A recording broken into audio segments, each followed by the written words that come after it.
not doing that. There's enough fellas doing that without me joining in. Riding past the camera, it's dead easy to do. It's, yeah, just honestly, I haven't time to be doing that.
No idea where I am, somewhere between Lymm in Cheshire and Altrincham in Cheshire on a disused railway line, and I have to say it's absolutely brilliant riding. Look at that. There's been a few bits of puddle swerving, but a lot of it's in really good order. Lots of people out as well, really nice to see. Dog walkers as usual, families, ramblers, cyclists of different ages. It's a real wonderful thoroughfare. I recommend it.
Lots of great tracks. I mean the ones you ride on, not the ones I choose to play next to the pictures of the ones you ride on.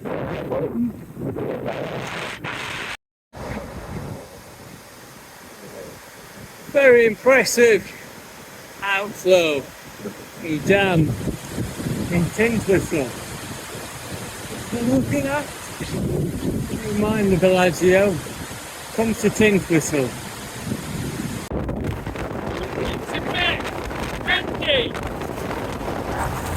Wow!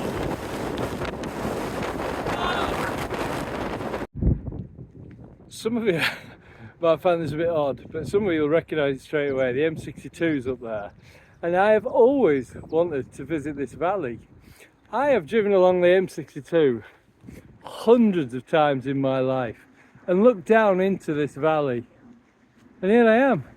Somebody lives there. It's around the corner, there's a bit of a mill, and all around there are those lines that show historical stories that are just not part of the picture anymore because the M62 is creating the noise, the air pollution, the ambience for this remote Pennine Valley.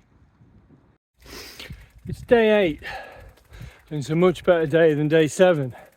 Well, I took a rest day. The weather was horrible, but also it was good to rest. But because the weather was horrible, it was raining, the ground is saturated. So I'm spending a lot of time today pushing my bike across muddy fields. You just can't ride on them at all, there's no traction. Oh well, every little bit forward helps the journey. I presume some sort of slurry pit. Quite spectacular though, isn't it? The size of that. And those bubbles. And yet the farm next to it is built in old ruin. Can you see that? Beautiful. I'm in green Bothy. A welcome respite from the driving rain and the cold wind. It's not a very pleasant afternoon in Kielder Forest. Get down!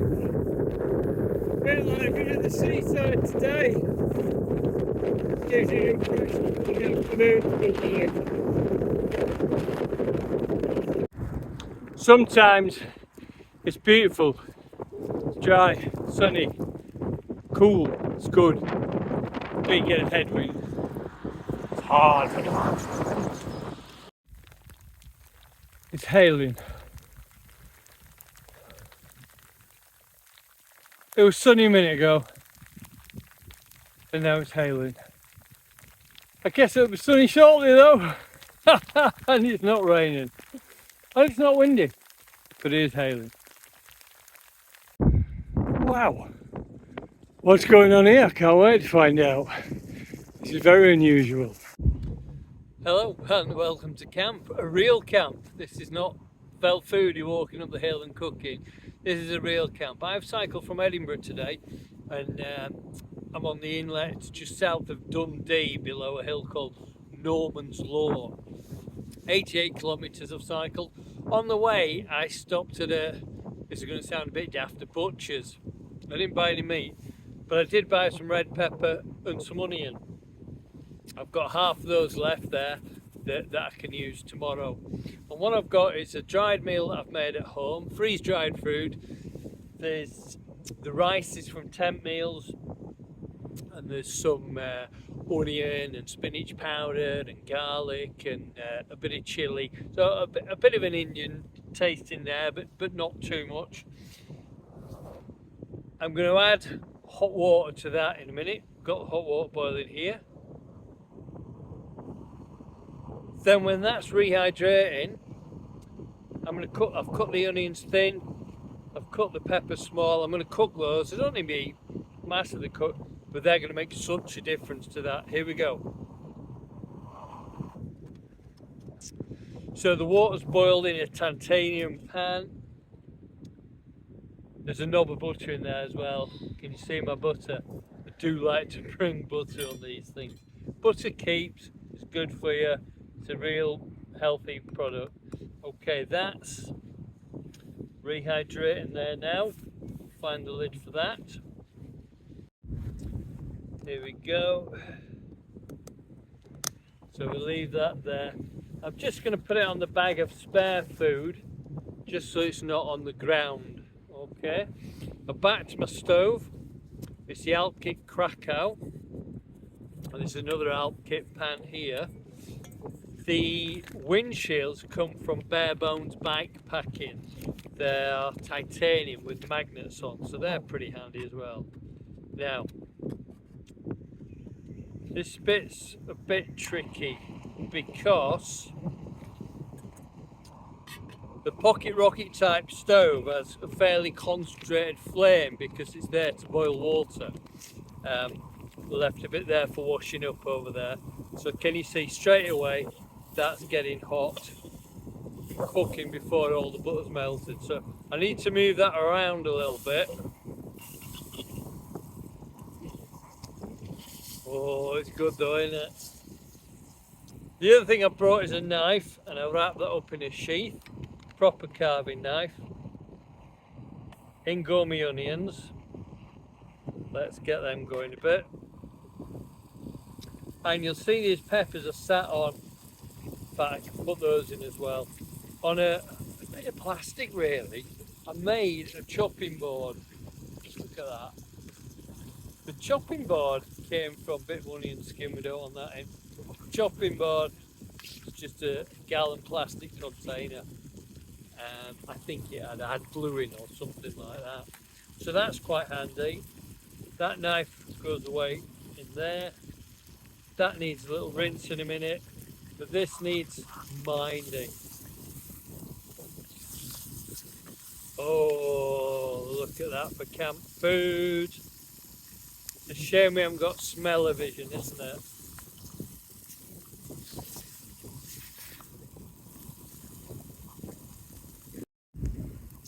It's a few minutes later on. That nearly ready to eat. Have a look at that, eh? Just going to add the magic ingredient. If you're bike packing, that is not too heavy to carry. That is a bit Tabasco sauce, which comes in a handy little bottle. Just the job. Now I'm slightly worried this is ready before my rice is rehydrated. I've got a bread roll here as well, left over from lunch. I got a couple at lunchtime, didn't eat both. And a bit of cheese I had as well. So I'm going to have a fine meal fairly shortly. You could crack an egg in there, couldn't you? Imagine fried egg in there, or even make it into an omelette or a scrambled eggy thing. A lot of things you could do with that. You could cook a beef burger in there if you wanted. The other day I had halloumi. I had some cheese scones as well, and I put the halloumi, the cheese scones, and I fried it in butter and had it with some of this rice. So that was really good. So I'm going to add that now into my rice. It's actually a vegan meal, this. Nice spicy one. There we go. The best rice is from Tent Meals. I don't know where they get it from. Tent Meals do a really good rice. Do you have to watch use by date? One of the problems with buying your own, put some water in there, so with buying your own freeze-dried food is the sell by dates, because they come in quite big portions. Mix all that up. I bet your mouth's watering at home, isn't it? How about that? And what I've carried is one onion, small one, one red pepper. I bought these on the way. I haven't carried them all the way. Bought them in this butcher's on the way. I've got a chopping board and a knife, but do without them. You just chop it up with a pen knife. But that bit of plastic there for chopping on, that's great. That makes a heck of a difference. So say you could reduce the weight more if you're backpacking, but come on, stick one onion in, what a difference it makes. Stick a red pepper in as well, and jobs are good. Hey, meal deal from the hill.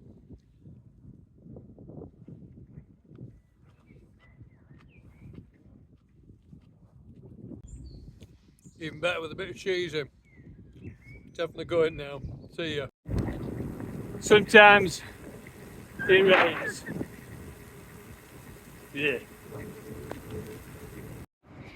Every now and again you come across something quite spectacular.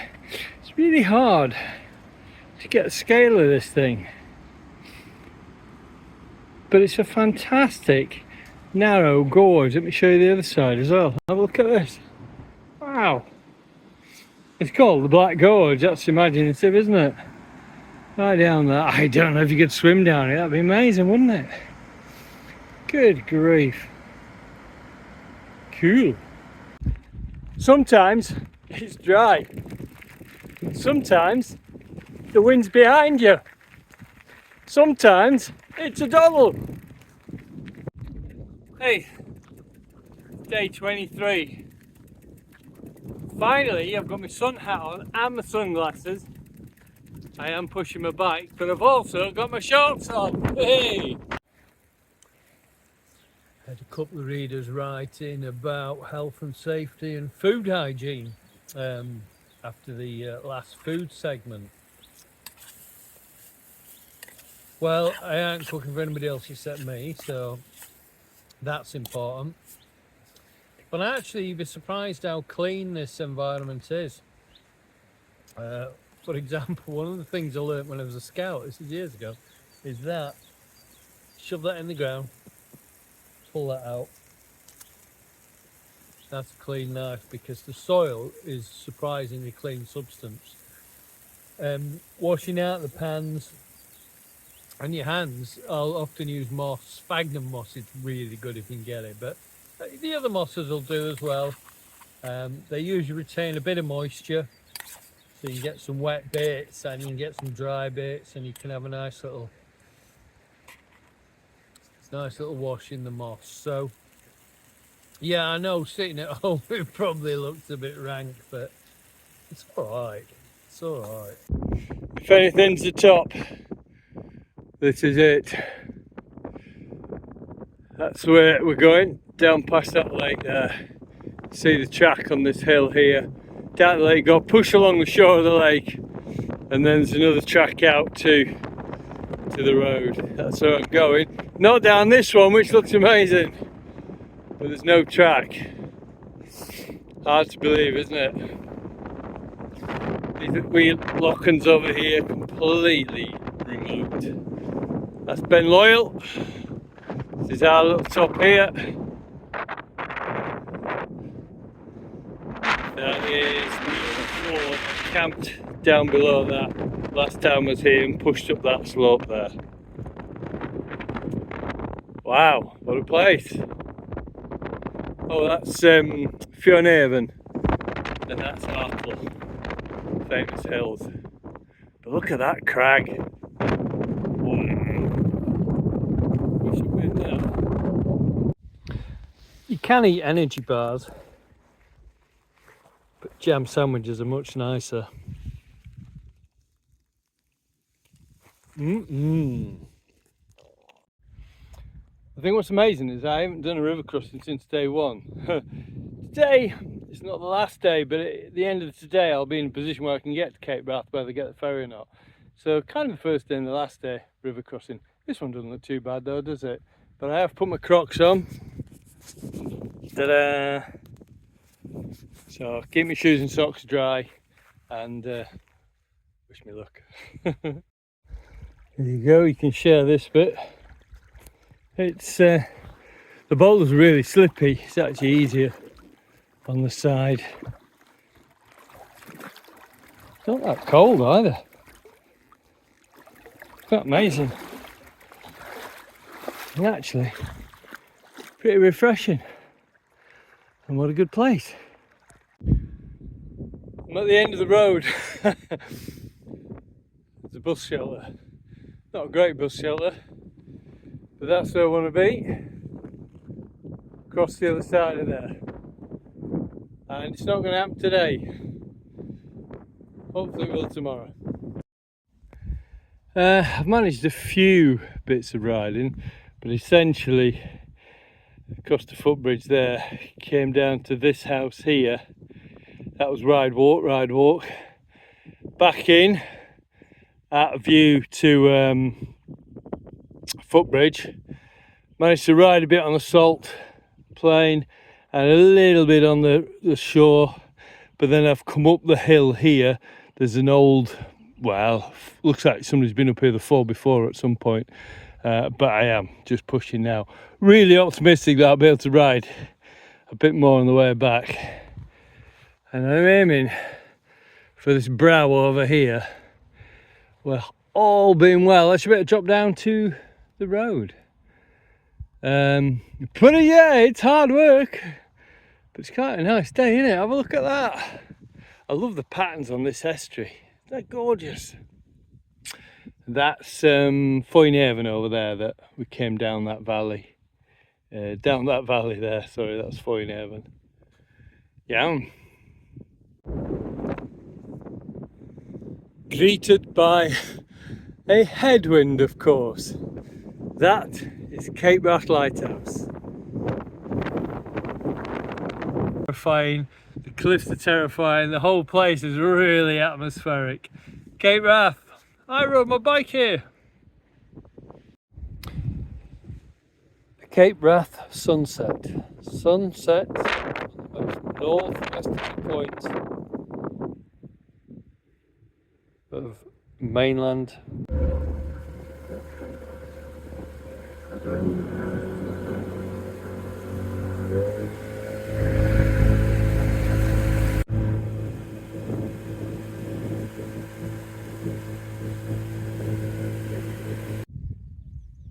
Leave your moors alone. There's a wren singing, there's a willow warbler, and there's a cuckoo. And you can see the natural regeneration there.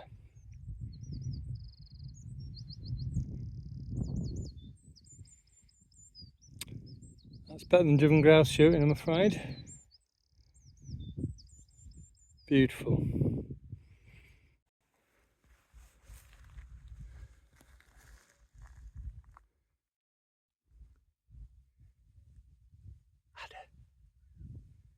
See it? There we go.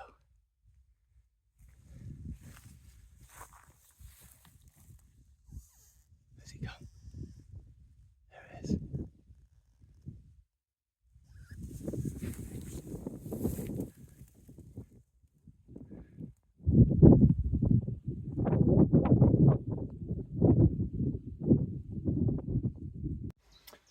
Oh yeah, so it's probably about time I told you what was in some of these bags. Just to recap, I'm on the last day, I'm on the flat stretch back to Inverness to get the train home.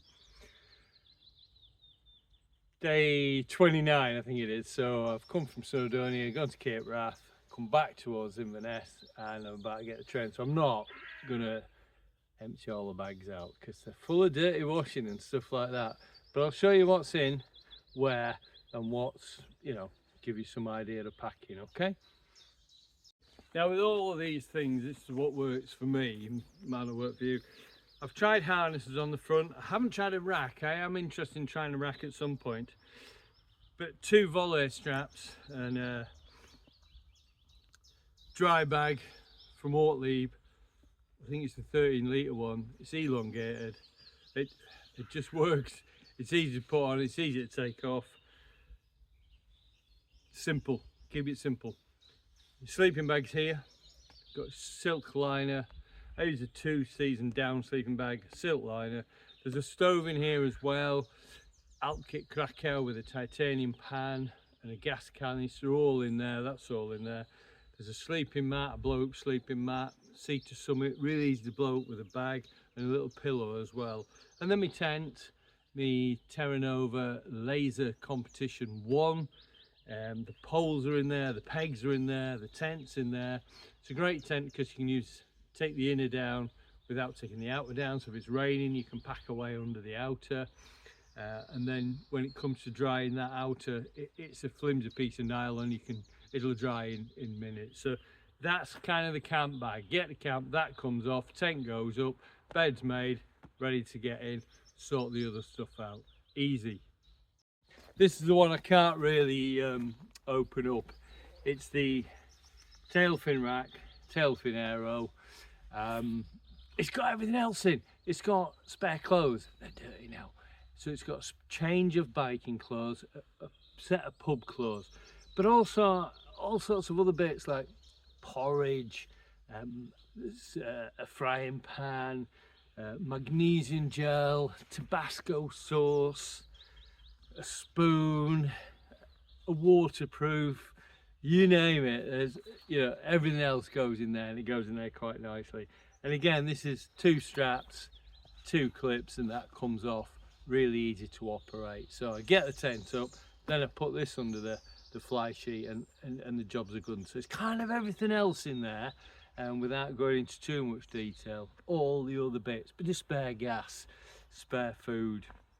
There's little things like one of them piercers for gas cans, my mugs in there, a carving knife, a little chopping board that I made out. It's only a sheet of plastic, but that makes a big difference. That's in there. And I'm sure there's loads of other stuff, but that's where all that stuff. This one is just glasses, reading glasses, poor visibility glasses, playing glasses, sunglasses. But they've all got reading inserts as well, so there's actually 4 pairs of glasses there. Some of you'll know what I mean. There's a buff too. A buff's handy, keeps the sun off your ears when it's sunny, keeps your chin warm when it's cold, so a buff's a handy thing to have. Handy! There's 2 stand bags. One is for snacks, chocolate, sweets, Eccles cakes, that one there, and this one's just got a ½ litre bottle of water in. GPX, phone goes here. This one's for gloves. I've got my normal cycling gloves on, quick drying bats, leather palms, bit of a tag there to help you get them off. That's quite handy. There is a bike lock in here, used occasionally, not very often. A bit of a tool for adjusting things if I need that.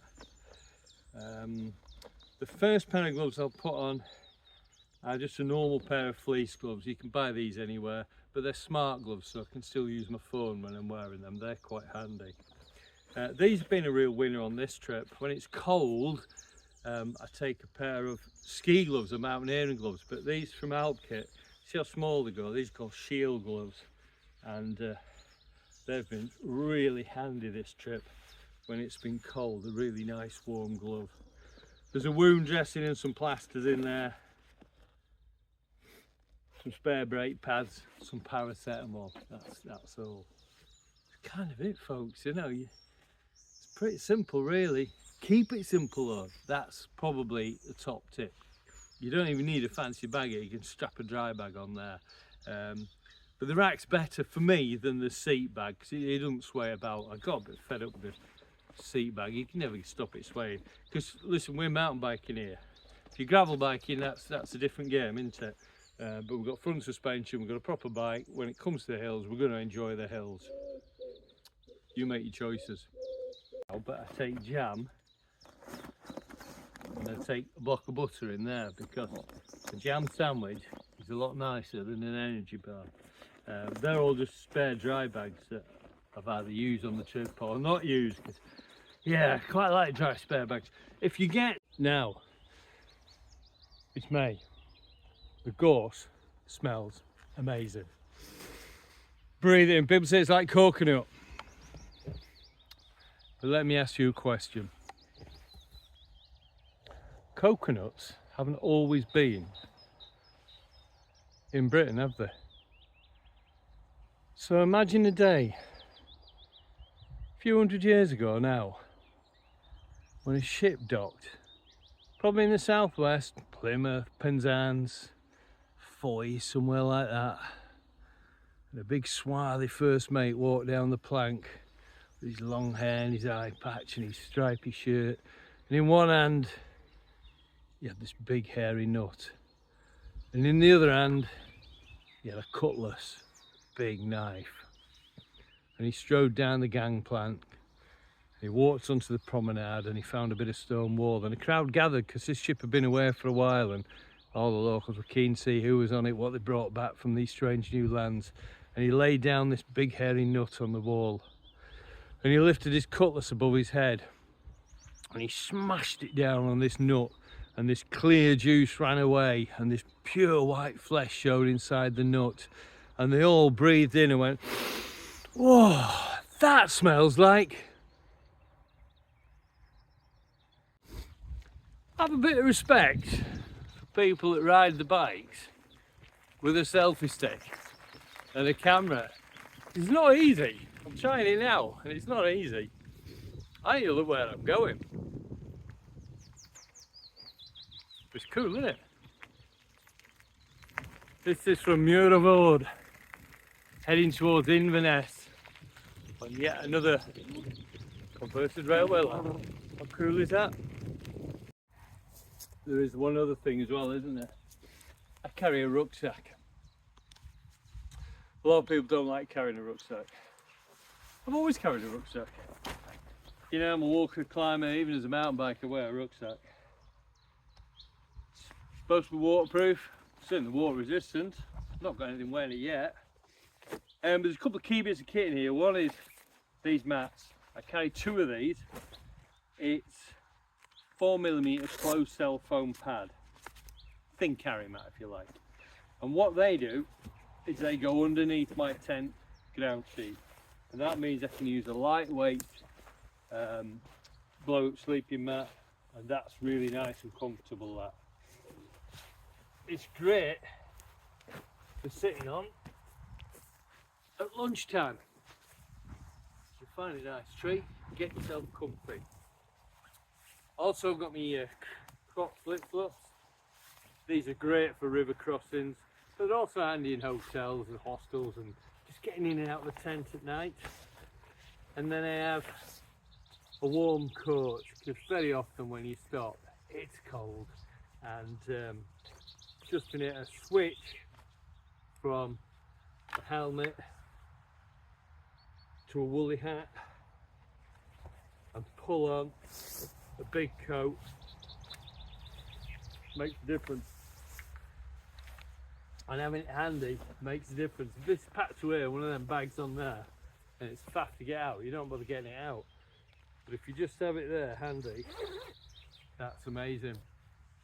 And one other thing you can just see there, personal locator beacon, PLB, originally sort of marine things, but you can use them on land now.